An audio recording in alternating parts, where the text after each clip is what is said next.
we're going to do two case studies side by side, one on Africa and one on Ibero-America, of the British Empire in action. And some of the materials, particularly in the Ibero-American side, is new, so listen carefully. All right, first.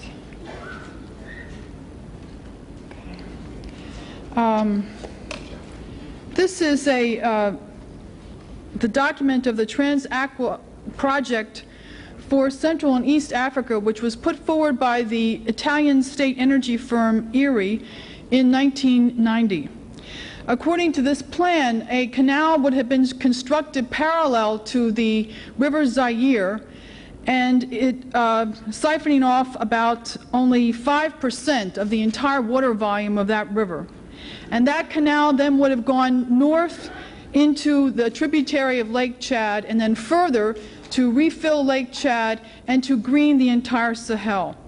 This canal would have opened up 12 to 17 million acres of the Sahel to intensive cultivation. And even at that, even by only draining 5% of the river Zaire, that would have been double the amount of volume of water in the Nile River downstream of the Aswan Dam.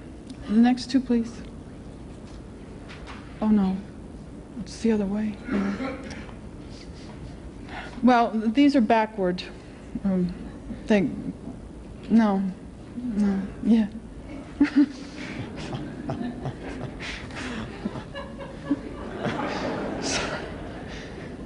Okay, now can we put the puzzle together? Okay.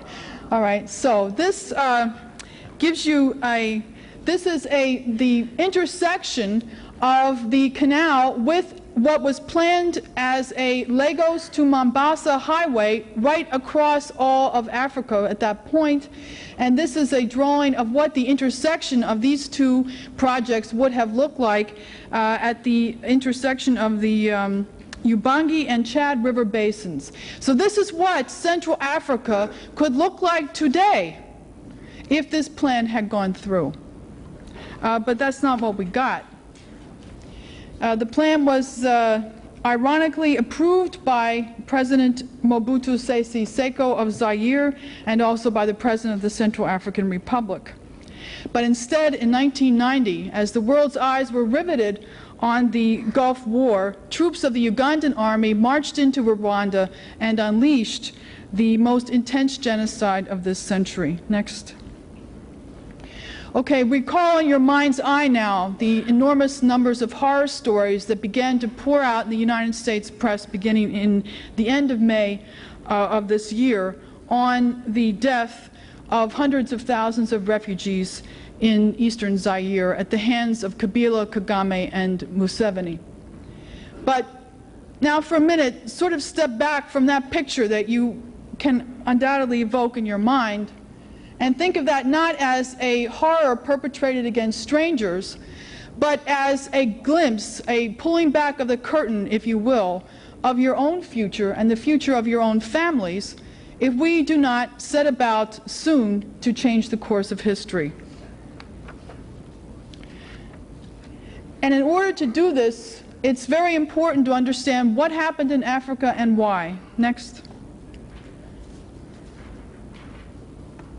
This is a map of the population density of Africa, and you can see that it is, except for certain pockets of highly dense population, there really is, it is relatively speaking underpopulated, and even those areas of high density, there's no area that is anywhere near as highly densely populated as Belgium, for example. So anyone like Prince Philip, who says that the reason for what we're about to discuss is overpopulation, is simply lying. The Trans-Africa project, the Trans-Aqua project would have opened up that entire white area, of course, to all this incredible development. But instead of this, what was happening in Africa going into 1990 is that it was reaching the absolute limits of further extraction of loot under the normal conditionalities policies of the International Monetary Fund and the World Bank. Let's just take a look at that. This is the banker's arithmetic for Africa. This is a a heuristic device invented by Dennis Small. And let's take a look at this. In 1980, the debt was $135 billion for all of Africa. In 1996, the debt was $339 billion. But in the meantime, all the African countries combined have paid $175 billion in interest alone. So normal people would say, well, Africa has paid its debt. But bankers say, 135 billion minus 175 billion equals 339 billion, doesn't it? Next. Now, what did this look like in 6 of the African countries of East Africa? We'll take Uganda, Rwanda, Burundi, Kenya, Tanzania, and Zaire. The population of these countries combined is 132 million people. The total debt of these countries is $33 billion, or $250 per capita. Well, it just so happens that the annual per capita gross national product of Uganda is $250 a year. Now, if Uganda, what that really means is that Uganda, the great IMF success story, is completely bankrupt. What it means is that if everybody stopped consuming anything for an entire year and just worked in order to pay debt, then perhaps Uganda would be able to pay its debt. But in point of fact, 90% of the Ugandan population has absolutely no money at all. And if you were to hand them $250, they would feel very wealthy. So the fact is that there is no more money to loot in that old form. Even so, as of 1992, the IMF conditionalities had taken their toll. Next. Next. Okay. This gives you an idea of how many children died in the year of 1992 as reported, only those reported, in these 6 countries alone, and the total is 905,000 children, according to the United Nations Development Program. And for obvious reasons, the UNDP no longer publishes this statistic. That's 1 million children, practically, in 6 countries of the third world alone. And just imagine you have 1 million, I was just in Brussels, and I understand it's a city of about 1 million people, so just imagine filled with children, but they all happen to be dead. And that's what we have from the IMF alone in East Africa. Next. And this is what we mean when we talk about the Africanization of South America. What we really mean is death. Because what has occurred is that from 1960s, the life expectancy rose, and now in the 1990s, it has gone down in all these countries of East Africa. And in the case of Uganda, in the cases of certainly Uganda, next please.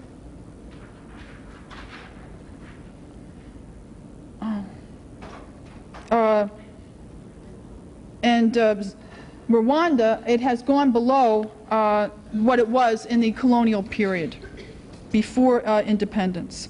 Next. Rwanda is a special case. This is what began to be unleashed in 1994, and the population of Rwanda was probably close to 8 million in 1994, and is now estimated probably at the level of 3.5 billion. Now, who's the Grim Reaper? Next. I once talked to an Ethiopian American member of the Congressional Research Service named Ted Dagny, who is a major booster of John Garang and Museveni in this country. And I said, why are you carrying out British policy in Africa? Why are you doing this? This is British policy, don't you know? Why are you doing this? And he said, it's not British policy. I said, well, yes, it is. It's because the British are the people who have the interest there. And he said, that's not true. The British have absolutely no financial interest in Africa. And he said this to me and believed, I guess because I'm an American, that I would believe this. But the fact is that throughout Africa, and particularly in the Commonwealth countries, the British banks, particularly Barclays and Standard & Chartered, are the major private commercial banks in the country. And any other bank tends to be a state bank, but all those banks now are being bought up and brought into the British megalopoly. And so this is where we stand economically in East Africa at the point really of 1994. Approximately 6 years ago, in fact, in 1991, Executive Intelligence Review published a cover feature, also published in our Spanish language publication, Resumen Ejecutivo, which said that the IMF was Africanizing Ibero-America. And this by way of warning about what was happening and what was going to happen if these policies were not changed. Now, mind you, the Africa of 1991 is not the Africa of today. Today is a far different situation, far worse, obviously, but we had a pretty good idea of what was coming, and we warned people that if the policies would not change, that is exactly what would occur. I also recall that shortly after publishing that report in travels in various countries in Ibero-America, I would pretty consistently and predictably run into the response from Ibero-Americans of shocked outrage. Well, how can you dare say that we're going to end up as badly off as the Africans are? I mean, you don't think we're that stupid, do you, that we're going to end up like that?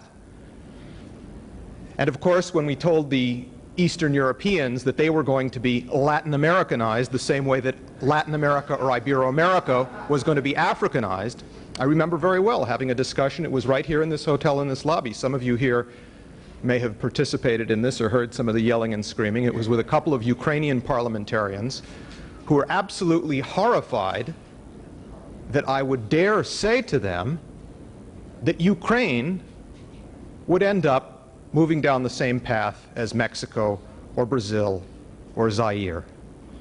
And they said, we're not a banana republic. And they weren't then.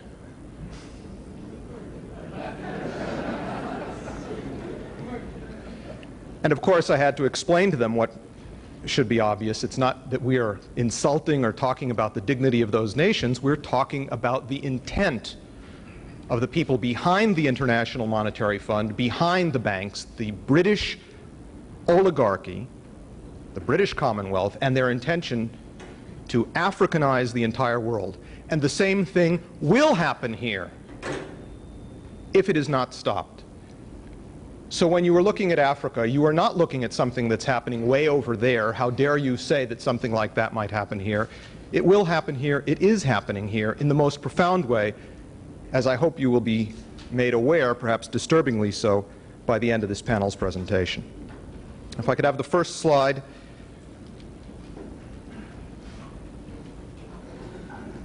Joe, also, yours. This is the rough situation in Ibero-America in general terms. You're talking about 20 countries overall. You're talking about a total population of 485 million people, as compared to a substantially larger African population at this point. The foreign debt of all of Ibero-America is $657 billion, substantially larger than Africa's. And if you look at a number of the leading countries of Ibero-America, you'll see that Mexico and Brazil are in neck-and-neck competition over to which is going to have the largest foreign debt this year or this month. Right now, Brazil is ahead. They have $195 billion. Mexico is in a close second place with $180 billion. Although perhaps the more interesting comparison is to look at the proportion of the debt to the population, or the per capita ratios. Linda told you the absolutely horrifying proportions in the 6 Central African republics she was talking about $250 per capita in debt. Well, in the case of Argentina, it's about $3,000 per capita. It's an order of magnitude larger in terms of the debt situation.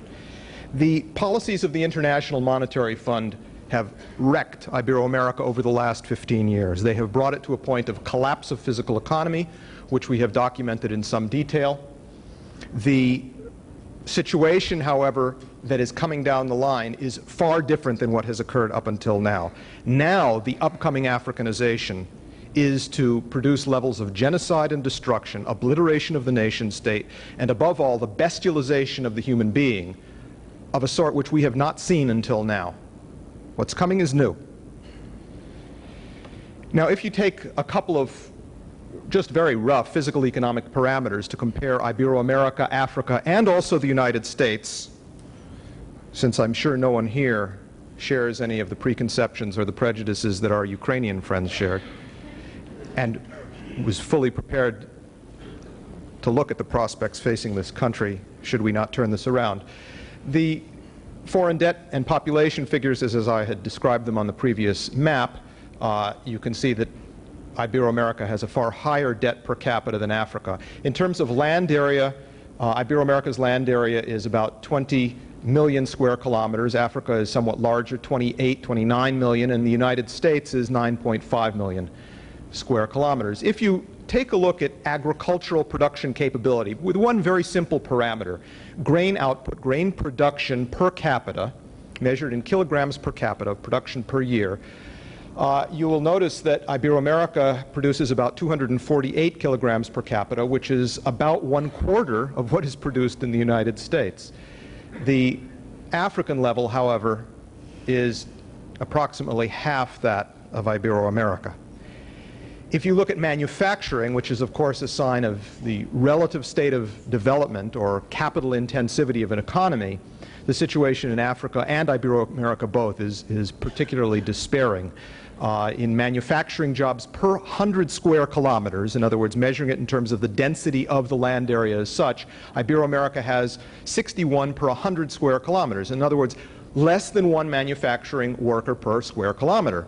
The United States has 194, which we're not in very good shape, as everyone is well aware. This is about 2 per square kilometer. Ibero-America has about 1/3 that level. Africa has 1/3 the level of Ibero-America in turn. So that gives you some rough idea of what we're dealing with here. Now, before you move that slide, the question of grain production is, of course, complemented in terms of consumption, availability of grain for consumption, by what an area imports. In the case of Ibero-America, approximately 15% of consumption is imported, in other words, beyond that production level. In the case of Africa, fully a quarter, 25% of its consumption is imported. Now, under conditions of the kind of world economic crisis that is now going on, with a complete collapse of the financial system, with no resources available for anything other than debt payment, you are talking about the situation where immediately you are reducing the imported component of food consumption. That is to say, you are reducing consumption by 25% like that. Consider what that means off these levels, and you get some idea of the straightforward economic aspect of the genocide. Next slide, please, both. This is called comparative banker's arithmetic. It doesn't make any more sense when you look at both together. In the case of Ibero-America, just quickly, in 1980, the total debt was $259 billion. Over the course of the next 15 years, Ibero-America paid $488 billion in cumulative interest payments alone. As Linda mentioned, no amortization payments, no principal repayments, none of that is taken into account. Pure interest. In other words, almost twice the original debt was paid. The debt was paid twice over. But of course, at the end of that period, the debt had grown from $259 billion to $657 billion, and you have your familiar banker's arithmetic of 259 minus 488 is equal to 657, and I challenge Bruce Director to explain that one. Challenge accepted. Bruce, how your voice has changed.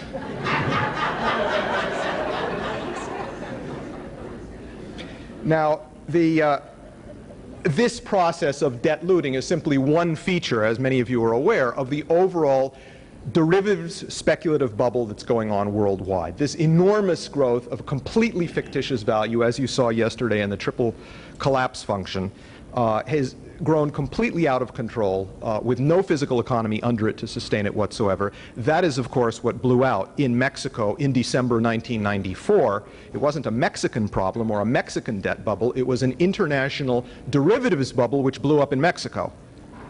And that same bubble, in its different components, is now blowing up in Southeast Asia. That's the problem in the Philippines. That's the problem in Thailand, Malaysia, Hong Kong, and so on and so forth. It's the same problem. Now, if we look briefly at the overall world debt situation in the next transparency, colors courtesy of our graphics staff. And a lot of people have worked on this for a while. The world foreign debt picture is really quite amazing. In 1980, it was $647 billion. It is today over $2 trillion, $2,177 billion. These are official World Bank figures. So you know they're an understatement. The red on the bottom is Ibero-America. The next one up, blue, is Africa. I wanted to indicate both of them to you because together, which is what Linda and I are talking about today, you're talking about a total of almost $1 trillion, close to half of the entire world, official world foreign debt figures. Now, as I mentioned before, and Richie, if we could have the next transparency, we're in a process of a phase change. What has gone on until now, over the last 15 years of IMF rule, is nothing compared to what began approximately 18 months ago in the case of Ibero-America. In the beginning of 1996, very end of 1995, beginning of 1996, the process of financial bankruptcy as a result of the multiplier effects of the Mexican debt blowout and of the overall world financial situation effectively razed, destroyed the banking systems of every country in Ibero-America and left them open for the pickings.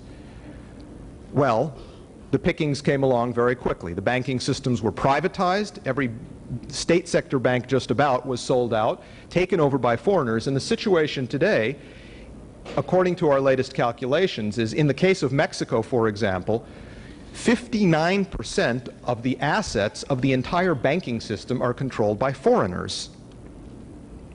In 1982, after López Portillo nationalized the banking system, 100% were owned by Mexicans.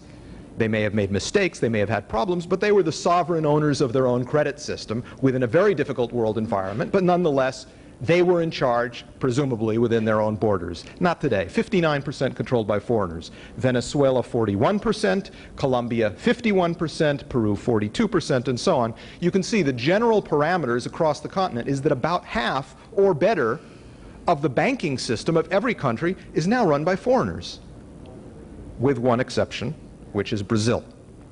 Only 14%. And that tells you a little bit about why Brazil is particularly on the British target.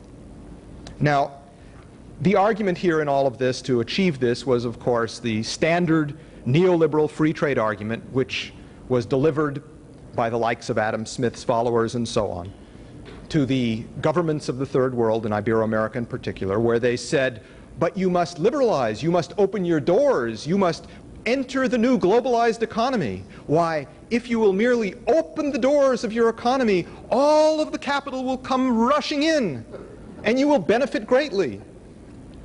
And of course, they opened up the doors of their economy, and all of the capital went rushing out,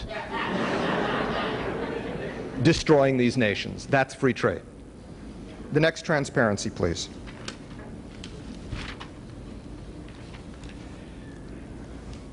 You can see the change in control by foreigners of bank assets in the countries. The first one is Argentina. From 1992 to 1997, it grew from about 15% foreign ownership up to about 51%.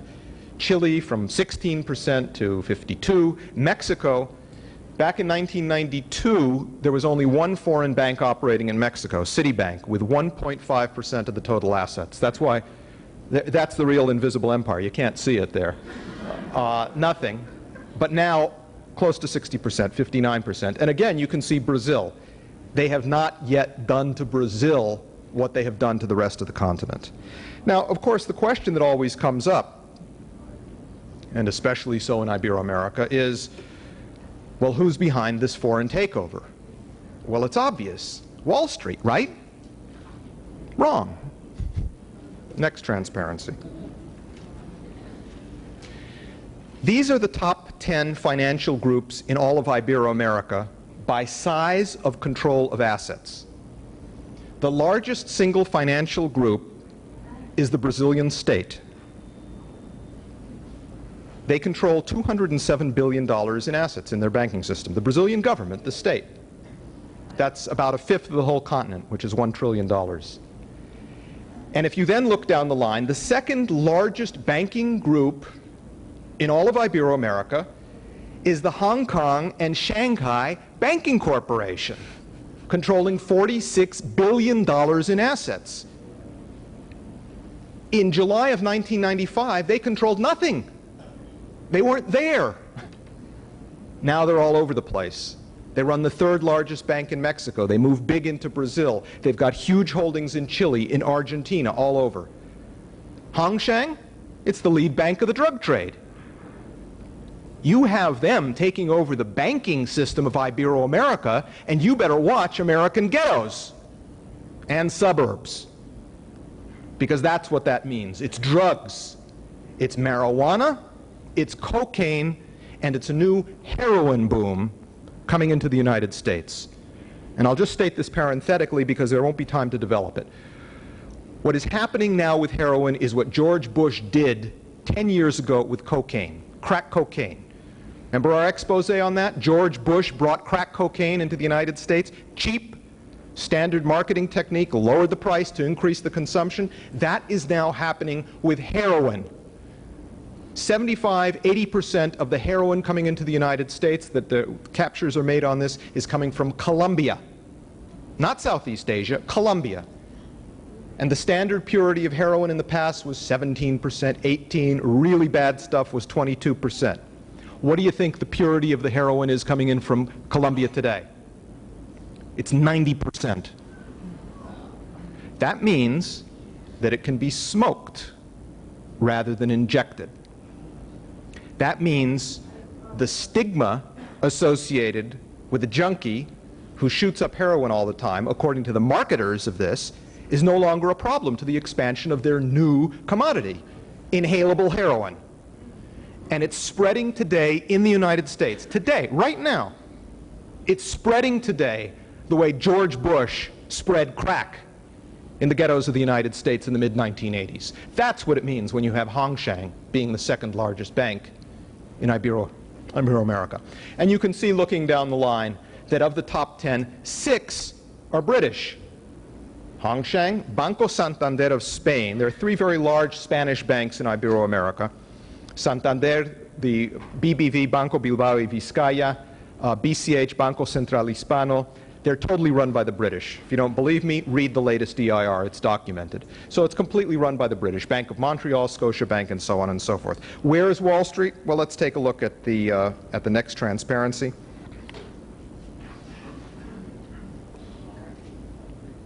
There's Wall Street in the dust.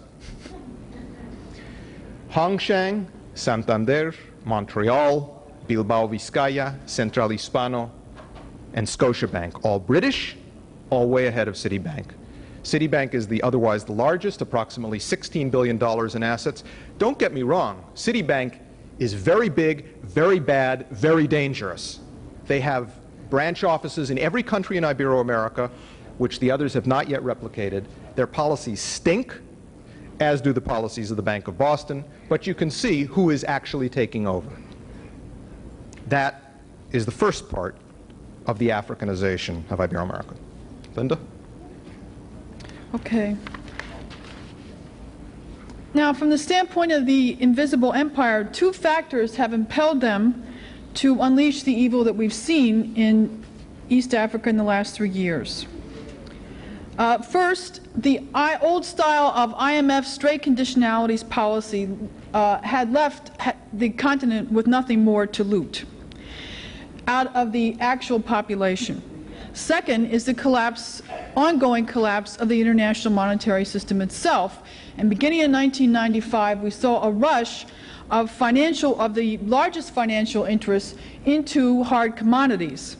Now, a lot of these strategic minerals and commodities are in Africa.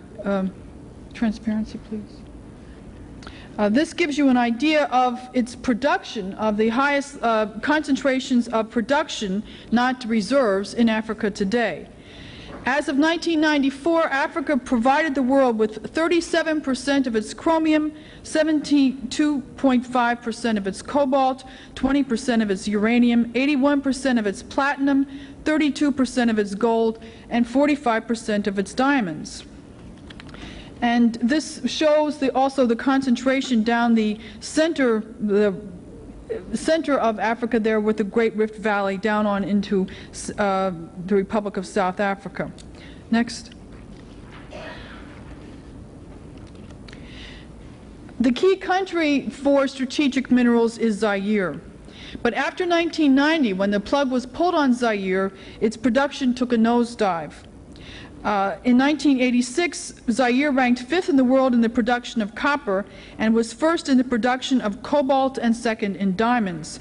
This production went drastically down, but now that Kabila has secured or attempted to secure Zaire for the bankers and the miners, the British Commonwealth mining companies, the idea is to open up some of these, probably not all, to renewed extraction and production, and thereby have a much firmer cartelized control of the strategic commodities worldwide. I'm not going to go through the extensive and documented, the detailed documentation that Richie Freeman provided in this Never Again, London's Genocide Against Africans, EIR special report, which showed exactly which companies and which British Commonwealth companies and how they interlink and how these companies came behind Kabila in order to seize particularly the whole eastern corridor of Zaire. Now, at the same time, in Ibero-America, this process was going on in a far more quieter way. That's my cue.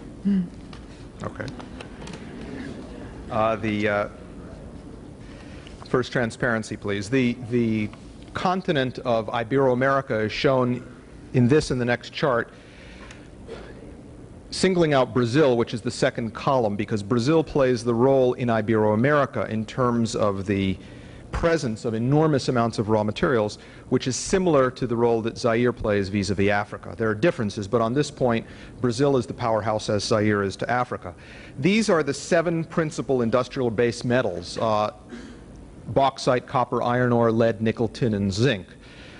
If you take the entire output of a manufacturing economy, you will find that 70% by weight of all the products is from these 7 base industrial metals, if you leave out cement and so forth, and if you leave out coal from the considerations, which are by weight very, very large. But these are absolutely essential to any industrial economy. Now, if you take a look at this in terms of production, and by the way, the percentages for reserves or deposits would actually probably be greater proportionally. But in terms of bauxite, 28%, copper, 32% for Ibero-America, tin, 28%, iron ore, 27%. Those 4 alone have more than a quarter of the entire world's production going on in Ibero-America. And in those cases, you can see that Brazil plays a very major role. In the case of iron ore, Brazil is the #1 ranked producer in the world. In the case of tin, it's the #4 producer, and so on. If you look at the next transparency, where we will see both precious metals, or a couple of precious metals listed, and also the strategic metals. The first 2 are precious metals, gold and silver. Silver is very important in Ibero-America, not so much Brazil, mainly Mexico, Peru. They're 41% of the world's silver comes from Ibero-America. 12% of the gold. This is misleading, simply because the actual current output is nothing compared to what it's going to be, because there has been a huge, as Linda said, relatively silent British invasion, or of Commonwealth mining companies, where that proportion, I'm quite sure, is going to be rising very significantly immediately ahead. In the strategic metals, these are the key elements required for advanced industrial production. You cannot produce strong steel without manganese. You need beryllium, columbium, tantalum, and other metals, and you can see that In the case of columbium, for example, Brazil has 86% of the world's production of columbium. It's the #1 producer in the world. Manganese, #5, tantalum, #2. So Brazil, in this sense, is a very big powerhouse. Now, if you look at the next slide, and Joe, I think that this is where I also need the African corresponding map. Sure. You can see that just as Linda indicated in the case of Africa, so too in Ibero-America, there has been an invasion of foreign mining. And just as in the case of banking, lo and behold, it's the same companies with the same policy who have moved into Africa, which means you better watch out. And we have indicated here on the Ibero-American map some of the major new mining sites which have been invested in or are being looted currently by the 4 major British Commonwealth mining companies. Anglo-American, Newmont Mining, Rio Tinto, previously Rio Tinto Zinc, and Barrick of George Bush, who's on the International Advisory Board. And you can see the kind of presence that principally these British companies have throughout the continent. I want to single out one in particular, which is the Barrick activity on the border between Argentina and Chile. That's placed on the border there because that is exactly where Barrick has holdings. It is a deposit of gold which runs to both sides of the border, and what Barrick is in the process of doing is promoting, that is to say, forcing legislation in the Congresses of both Chile and Argentina to effectively eliminate national sovereignty such that that mine can be mined cross-border with no considerations for what country it's in. So the entire legislation of the countries is being changed as per Barrick's specifications. And that gives you an idea of the way the British are operating in this situation. Now, the next transparency, please, shows you Brazil in particular. And we can put up Zaire on the left screen just so that you can keep that not only in your mind's eye, but in your visual eyes as well, to get some idea of these parallels that we're discussing. In the case of Brazil, the red dots are various different kinds of mineral deposits in the country. You saw from the previous chart the extensive amounts of activity that go on in Brazil. The area that is shaded in a light green, which says CVRD areas, is what I want to point out. CVRD is the Companhia Vale do Rio Doce. Now, before I tell you about that, I want to first give you some idea of what the dimensions of Brazil are. Brazil is a continent unto itself. It is gigantic. 50% of its national territory is under Amazon jungle forest. In other words, it's virtually unexplored. It is not known what the potential wealth there is. But in addition to this mineral wealth, Brazil is also a major industrial economy. It is the 10th largest economy in the world. It has approximately 160 million people, 50% of whom are black. This incidentally makes Brazil the 2nd largest black nation, or the 2nd largest black population in a nation in the world after Nigeria. And something which will perhaps surprise you, perhaps the next transparency can be placed, Richie.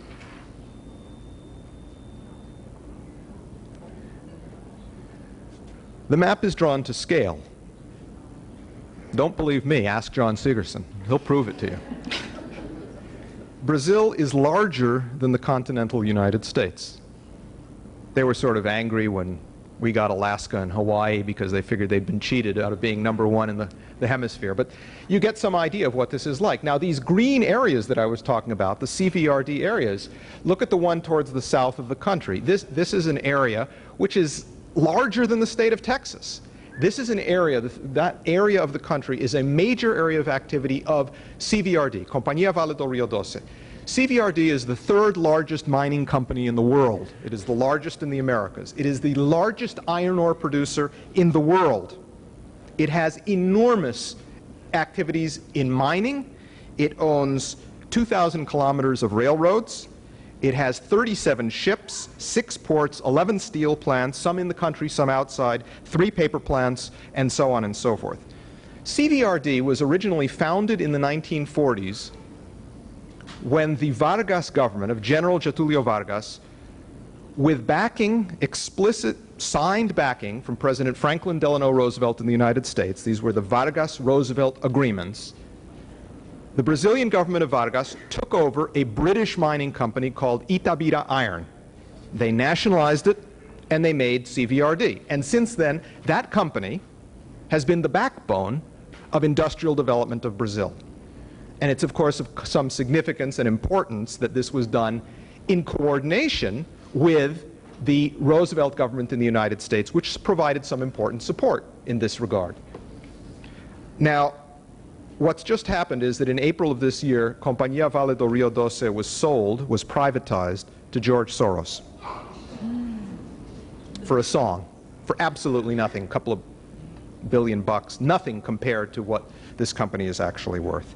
And that gives you some idea of the British mining taking over of Ibero-America along the similar lines as has occurred in Africa. Linda? Okay. Now, when we talk about the Africanization of South America or of any other location, if we look at what's happened in East Africa, then we know that what we are truly talking about is a return on a far larger and more intense scale to the collapse of the 14th century and the dark ages of that time. First of all, we have the disintegration of government, where all normal government services cease except for tax collection and maintenance of a national army which does not function as a national institution but functions as a mercenary force. And this was seen in the whole conquering of Zaire and from Uganda and Burundi and Rwanda, and as you heard today, the fact that all of the money that comes into the marcher lord countries is then siphoned off for the military for this purpose, so that the military operates directly against the interests of its own population. Then there's also the use of official mercenary forces as simply privatized warlord forces, which are in conjunction often with oversight from the British mercenary houses of Executive Outcomes, Sandline International, and so forth. In Executive Outcomes, they have a whole large franchise in northern Uganda, which unfortunately for them, they are not able to actually access because people still do live there. And in Sierra Leone, when they came in behind the government against the Revolutionary United Front for their services, they just simply demanded the entire nation's diamond franchise. So that the mercenary force comes in not as even a force for hire, but takes in and encroaches and takes away any form of national territorial sovereignty. And then also there's the eradication of borders.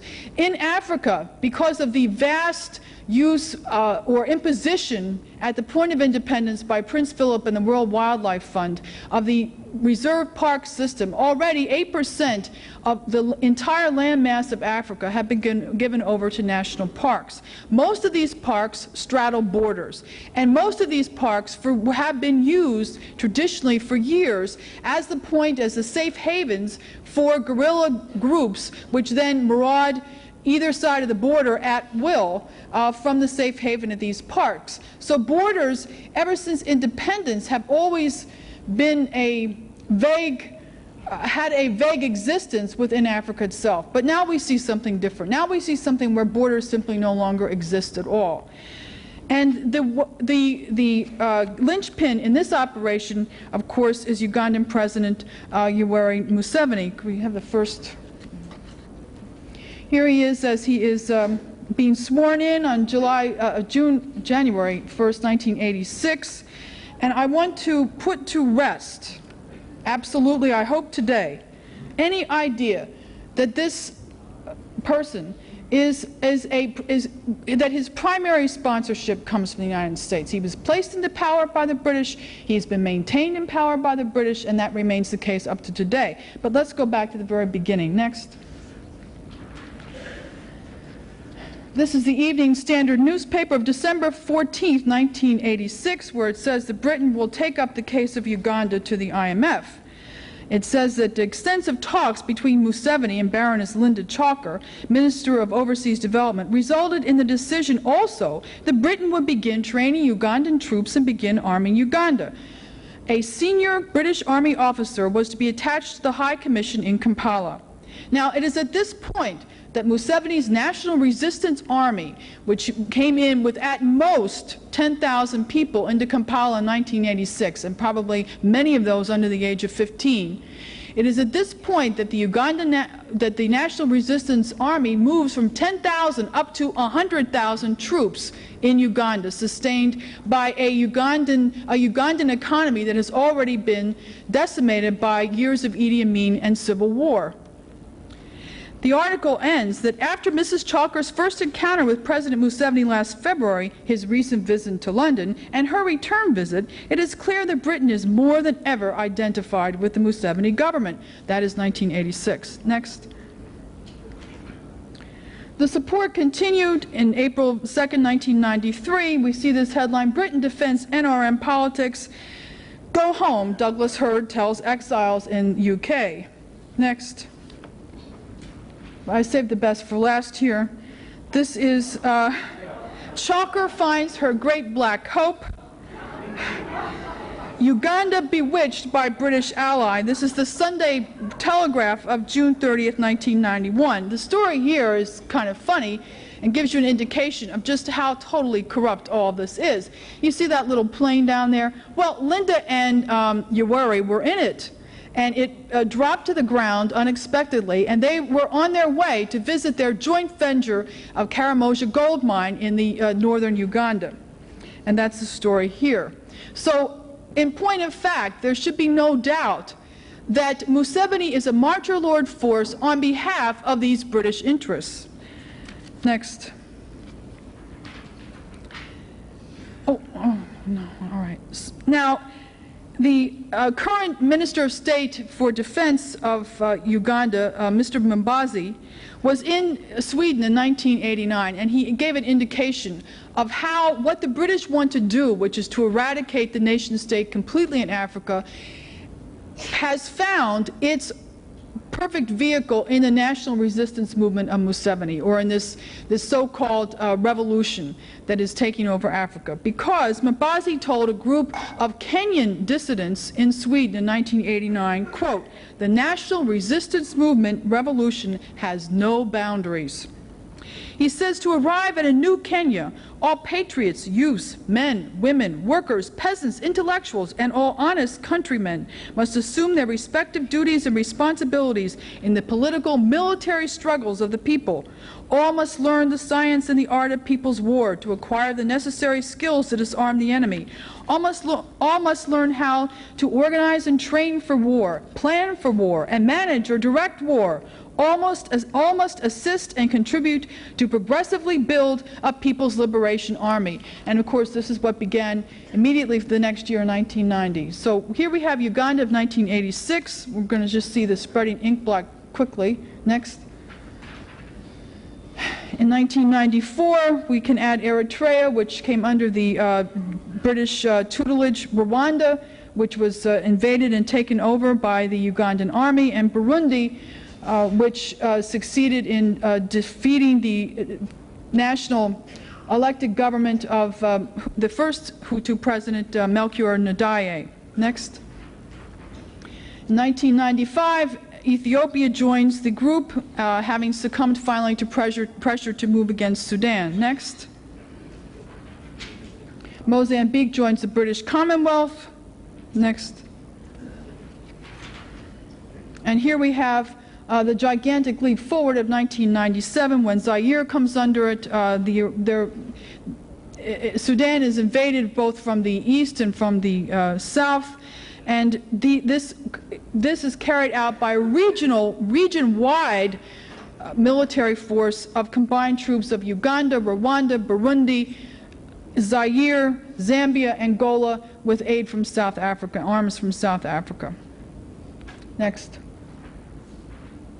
And then we have, this gives you an idea of Museveni's totally self-conscious understanding of exactly what he's doing when he says that his mission is to see Eritrea, Ethiopia, Sudan, Uganda, Kenya, Tanzania, Rwanda, Burundi, and Zaire to become one nation. And then he likens this to Hitler and says, as Hitler did to bring together Germany, we should also do it here. Hitler was a smart guy, but I think he went a bit too far by wanting to conquer the whole world. Next. This plan was put forward at the 7th Pan-African Congress that was held in Kampala, Uganda, in April 4th to 8th in Kampala, Uganda, precisely at the point that 20% of the Ugandan army was moving into Rwanda for the final takeover of that country. This is a picture of Africa today. Next. The plan put forward by Arthur S. Gakwindi, today the Deputy Ambassador to Ethiopia with special responsibility to the OAU, shows that according to the Pan-Africanists, which is Museveni's movement, or he has taken over this movement right now, that this is what Africa would look like under that plan. Next. And then here we have what it actually looks like on an overlay of Africa today. Now it's interesting, for example, that this Swahili Republic, well, west of the very eastern part of Zaire, nobody speaks Swahili. So it'll be interesting to see how this is imposed, but already English is being imposed on Zaire and on Rwanda and Burundi.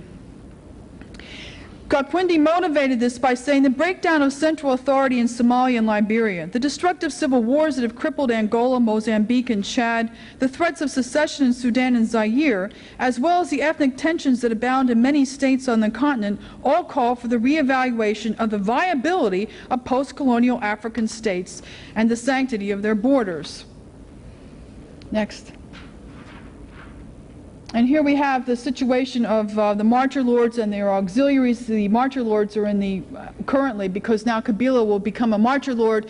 And in fact, there's an article in the recent Ugandan newspaper that Kabila is poised to go into Uganda against Ugandan insurgencies in western Uganda, so that this is going to be a kind of free-for-all regional force deployed anywhere at will, which will include Zaire now.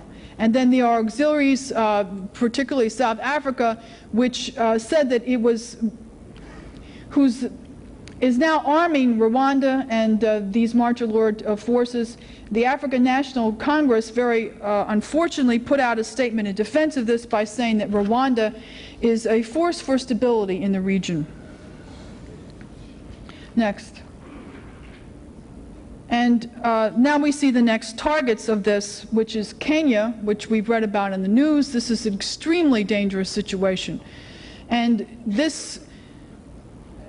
the Kenyan situation shows really the truth of statements that were made by people in Uganda this past spring, May, where they said, we're sitting on a tinderbox. And one would think, well, what more could possibly happen? But if President Moi is brought down under the current type of configuration of violence and insurgencies which have been heavily penetrated from Uganda, and with a completely fractured and splintered opposition, then what we are very likely to see in Kenya is total chaos, a situation of total chaos and violence, which will of course radiate outward. So this is an extremely dangerous operation which is being carried out against Kenya right now. And then we have Congo-Brazzaville and also the countries over in West Africa, Liberia, Sierra Leone. All right, next. Now what does it cost to eradicate borders? Well, it costs a lot of lives. And in the case here, I'll just go through this briefly. We have Rwanda of 1990, the initial invasion from Uganda, which likely resulted in 200,000 deaths. In Burundi in 1993, there was, when President Ndadaye was murdered brutally, and in an attempted coup, there were 100,000 people were killed in Burundi at that time in October of 1993. And since then, another 210,000 have died inside Burundi as the international community has continued to watch. There are also 800,000 people in concentration camps in Burundi right now who are dying of typhoid and hunger. In Rwanda in 1994, the bloodletting at that time was very likely, in that protracted spring, early summer period of 1994 was probably in the range of 1 million people. In Goma, at least 200,000 people died of cholera before the U.S. Army got there. In Rwanda, multiple sources of Rwandans and others indicate that between 1994 and 1997, 1 million people have been killed in Rwanda itself, within Kagame's purview. Rwandan President Bizimungu said, "We are killing people, but these are the people who carried out the genocide in 1994.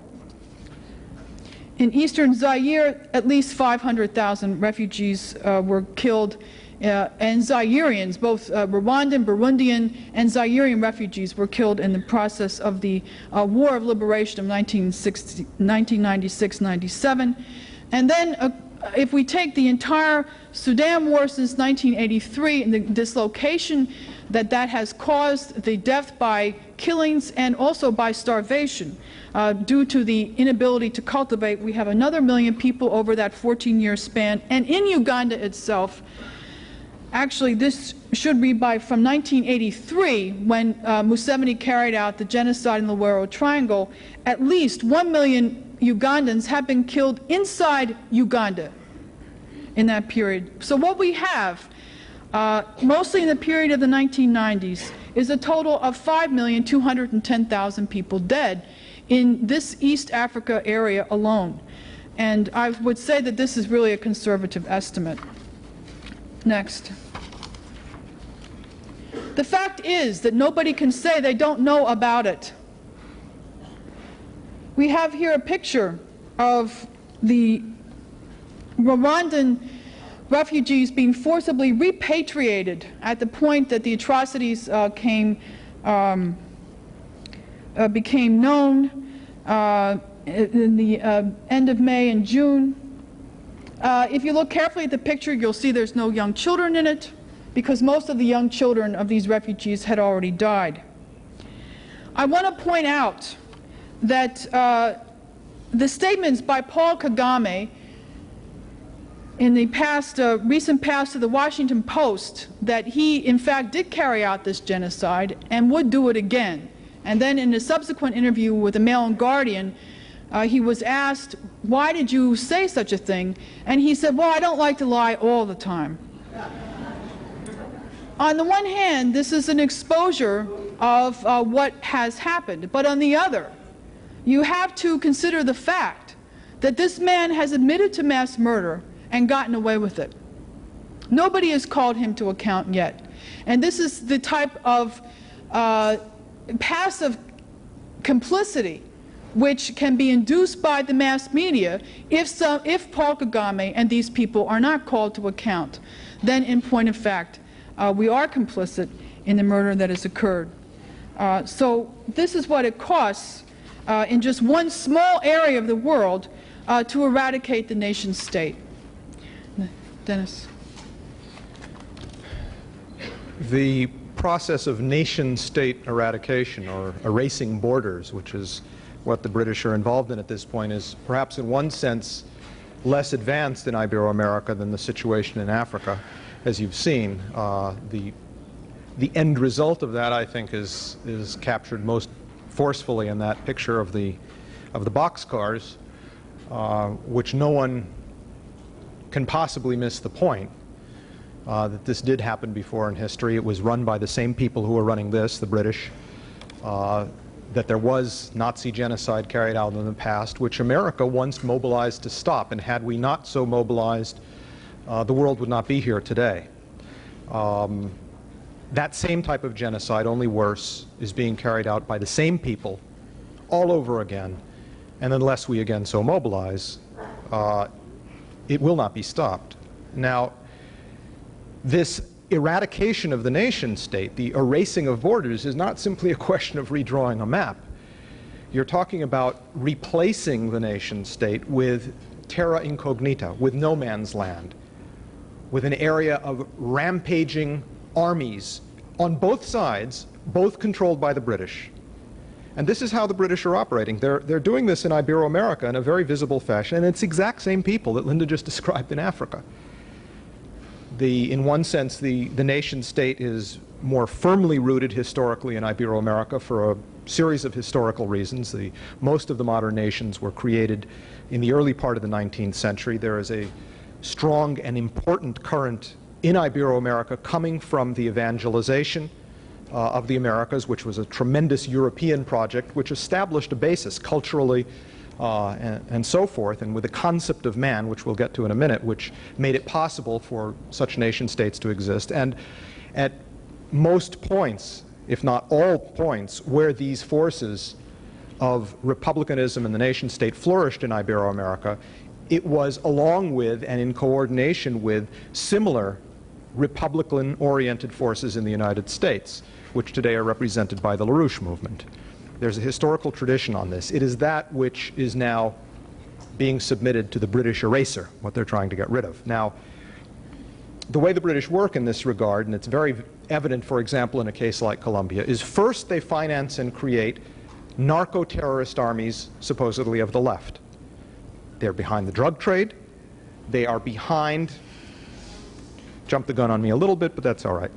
It's okay, leave it up. They financed terrorism, they financed the drug trade on the one side, and they create leftist armies such as the FARC in Colombia, such as the ELN and so forth. Then the same British interests have promoted a policy of destroying the national military forces of the countries of Ibero-America, what we have called the complot, the plot to annihilate the armed forces in the nation states of Ibero-America. This plan comes from the British. It's run from Anglophile centers in Washington, such as the Inter-American Dialogue, infected areas of the Pentagon, the State Department, and so forth, who are deliberately taking down the capability of the nation's armed forces to fight against the narco-terrorists which the British have created. So first they build the narco-terrorists, then they take down a country's ability to fight against it, and they say, we have the answer for you. Why? We happen to have some private mercenary forces, which we will hire out to you so that you can fight the narco-terrorists who we also created.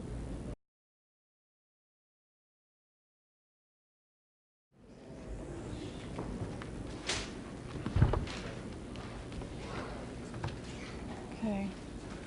We're going to do two case studies side by side, one on Africa and one on Ibero-America, of the British Empire in action. And some of the materials, particularly in the Ibero-American side, is new, so listen carefully. All right, first. Okay. This is the document of the Trans-Aqua project for Central and East Africa, which was put forward by the Italian state energy firm EIR in 1990. According to this plan, a canal would have been constructed parallel to the river Zaire, and it siphoning off about only 5% of the entire water volume of that river. And that canal then would have gone north into the tributary of Lake Chad, and then further to refill Lake Chad and to green the entire Sahel. This canal would have opened up 12 to 17 million acres of the Sahel to intensive cultivation. And even at that, even by only draining 5% of the river Zaire, that would have been double the amount of volume of water in the Nile River downstream of the Aswan Dam. The next two, please. Oh no, it's the other way. Well, these are backward. No, yeah.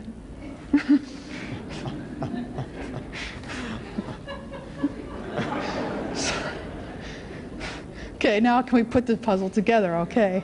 All right, so this gives you the intersection of the canal with what was planned as a Lagos to Mombasa highway right across all of Africa at that point.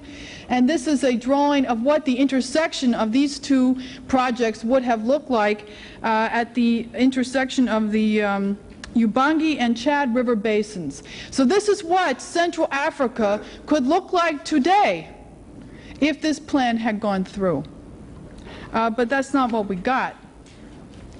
The plan was ironically approved by President Mobutu Sese Seko of Zaire and also by the President of the Central African Republic. But instead, in 1990, as the world's eyes were riveted on the Gulf War, troops of the Ugandan army marched into Rwanda and unleashed the most intense genocide of this century. Next. Okay, recall in your mind's eye now the enormous numbers of horror stories that began to pour out in the United States press beginning in the end of May of this year on the death of hundreds of thousands of refugees in eastern Zaire at the hands of Kabila, Kagame, and Museveni. But now for a minute, sort of step back from that picture that you can undoubtedly evoke in your mind and think of that not as a horror perpetrated against strangers, but as a glimpse, a pulling back of the curtain, if you will. 6 countries alone, and the total is 905,000 children, according to the United Nations Development Program. And for obvious reasons, the UNDP no longer publishes this statistic. That's 1 million children, practically, in 6 countries of the third world alone. And just imagine you have 1 million, I was just in Brussels, and I understand it's a city of about 1 million people, so just imagine filled with children, but they all happen to be dead. And that's what we have from the IMF alone in East Africa. Next. And this is what we mean when we talk about the Africanization of South America. What we really mean is death. Because what has occurred is that from the 1960s, the life expectancy rose, and now in the 1990s, it has gone down in all these countries of East Africa. And in the case of Uganda, in the cases of certainly Uganda, next please.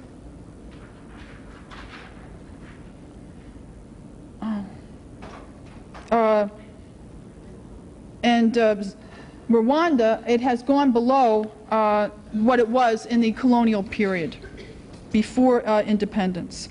Next. Rwanda is a special case. This is what began to be unleashed in 1994, and the population of Rwanda was probably close to 8 million in 1994 and is now estimated probably at the level of 3.5 billion. Of your own future and the future of your own families, if we do not set about soon to change the course of history.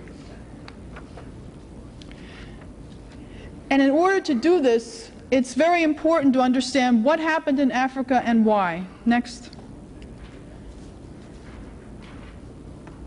This is a map of the population density of Africa, and you can see that it is, except for certain pockets of highly dense population, there really is, it is relatively speaking underpopulated, and even those areas of high density, there's no area that is anywhere near as highly densely populated as Belgium, for example. So anyone like Prince Philip, who says that the reason for what we're about to discuss is overpopulation, is simply lying.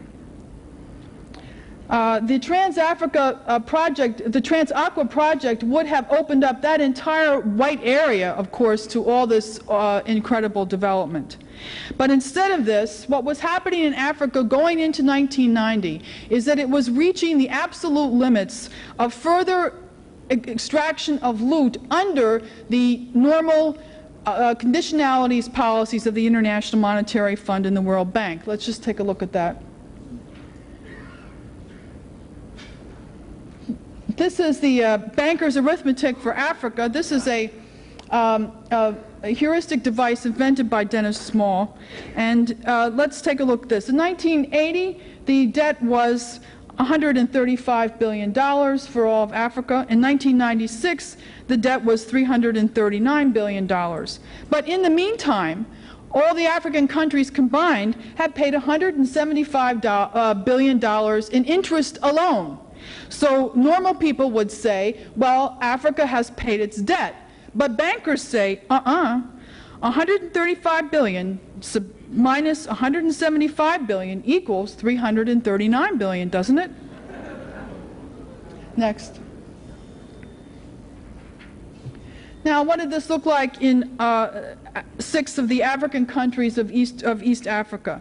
We'll take Uganda, Rwanda, Burundi, Kenya, Tanzania, and Zaire. The population of these countries combined is 132 million people.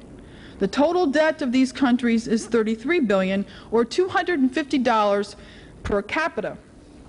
Well, it just so happens that the annual per capita gross national product of Uganda is $250 a year. Now, if Uganda, what that really means is that Uganda, the great IMF success story, is completely bankrupt. What it means is that if everybody stopped consuming anything for an entire year and just worked in order to pay debt, then perhaps Uganda would be able to pay its debt. But in point of fact, 90% of the Ugandan population has absolutely no money at all. And if you were to hand them $250, they would feel very wealthy. So the fact is that there is no more money to loot in that old form. Even so, as of 1992, the IMF conditionalities had taken their toll. Next. Next. Okay. This gives you an idea of how many children died in the year of 1992 as reported, only those reported, in the